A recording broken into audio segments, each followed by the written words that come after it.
भारत माता की जय। वंदे। आज गणतंत्र का पावन दिवस है। गणतंत्रता दिवस के इस पावन अवसर पर आप सबको, संपूर्ण देशवासियों को बहुत बहुत शुभकामनाएं। गणतंत्र दिवस हमको बहुत कुछ सिखाता है।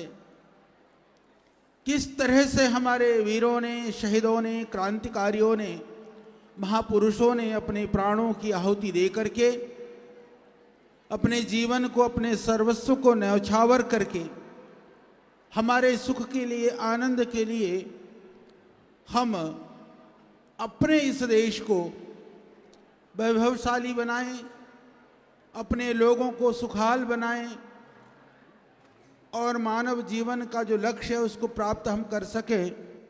इसके लिए उन्होंने अपनी आहुति प्रदान की।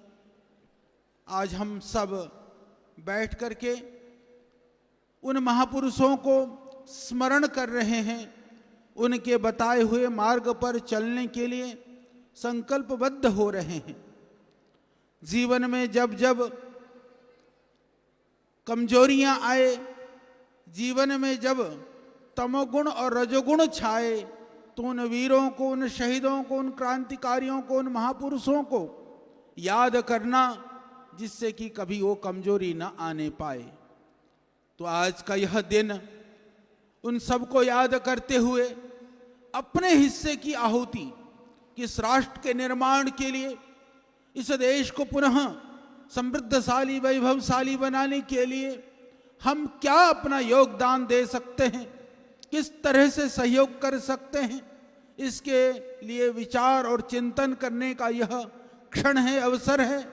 आप सब इस रूप में सौभाग्यशाली हैं कि आप सबका जुड़ाव किसी न किसी रूप में पतंजलि योगपीठ से है, श्रद्धेय स्वामी जी के सेवा, तप, पुरुषार्थ के कार्यों से है।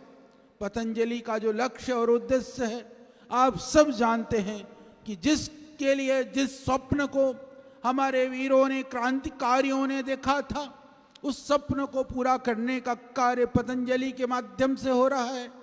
चाहे वह शिक्षा के क्षेत्र में हो, चाहे वो चिकित्सा के क्षेत्र में हो, चाहे योग और आयुर्वेद के माध्यम से अपनी ऋषि परंपरा को विश्व पर स्थापित करने की बात हो, तो विविध आयामों के माध्यम से, वह भी विश्व स्तरीय आयामों के माध्यम से विश्वव्यापी अनुष्ठानों को जन जन तक पहुंचाने का जो महान कार्य श्रद्धेय स्वामी जी के नेतृत्व में किया जा रहा है, हम सबको उनके सहयोगी, अनुगामी बन करके, चाहे शिक्षा की बात हो, यहाँ पर सारे हमारे छात्र और छात्राएं हैं, छोटे छोटे प्यारे नन्हे मुन्ने हमारे बच्चे हैं, कि किस तरह से हम शिक्षा के माध्यम से अपनी संस्कृति, अपनी सनातन गौरव और वैभवशाली अतीत को जानते हुए अपने आप को गौरवशाली बना सकते हैं। वह यहाँ से सीखने को मिलता है। चिकित्सा के लिए आए हुए पूरे देश के जो भाई बहन हैं, स्वास्थ्य साधक के रूप में यहाँ पर आए हैं।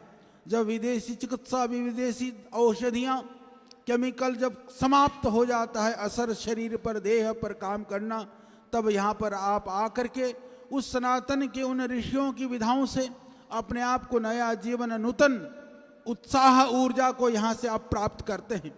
यही तो वीरों और शहीदों का स्वप्न था, यही तो हम सब के लिए करणीय था।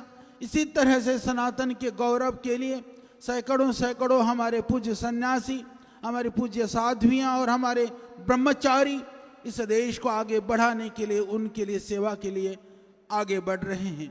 इसी तरह से हमारे पूरे देश के अंदर लाखों लाखों कार्यकर्ता भाई बहन अपने आप को, अपना समय अर्पण करते हुए तन मन और धन से लोग निरोग हों, स्वस्थ हों, समरसता और समाज के अंदर जो विकृतियां हैं, समरसता को बनाते हुए, विकृतियों को समाप्त करते हुए, विषमताओं को मिटाते हुए जो आगे बढ़ने का संस्कार और शिक्षा श्रद्धेय स्वामी जी ने दी है, उसको जन जन तक पहुंचाने के लिए अहरनिश प्रयासरत है। यही तो वीरों का, यही तो शहीदों का स्वप्न था। तो आइए आज हम सब मिल करके अपने जीवन के अंदर किसी तरह की कोई न्यूनता न आने दें, छोटे उद्देश्यों के लिए जीना। श्रद्धेय स्वामी जी हमेशा कहते हैं, छोटे उद्देश्यों के लिए जीना मनुष्य जीवन का लक्ष्य नहीं, मनुष्य जीवन का मकसद नहीं। आइए आप सब मिलकर के बड़े लक्ष्यों को जीने के लिए, बड़े लक्ष्यों की प्राप्ति के लिए उन वीर और शहीदों के द्वारा बताए हुए मार्ग पर चल करके इस देश के अंदर नया सवेरा लाने का हम सब संकल्प करें, जिससे यह देश विश्व गुरु के पद पर प्रतिष्ठापित हो सके। चारों ओर सनातन वैभव और गौरव की बात होती है, पर वह सनातन स्वयं में उतर जाए तो निश्चित रूप से वह गौरव वो चिरस्थायी बनेगा। वह उसका जो परिणाम है वह हमेशा दीर्घ काल तक प्रेरणादायी बनेगा। तो आप सबको पुनः गणतंत्र दिवस की बहुत बहुत हार्दिक शुभकामनाएं, अभिनंदन, वंदन, प्रणाम। भारत माता की।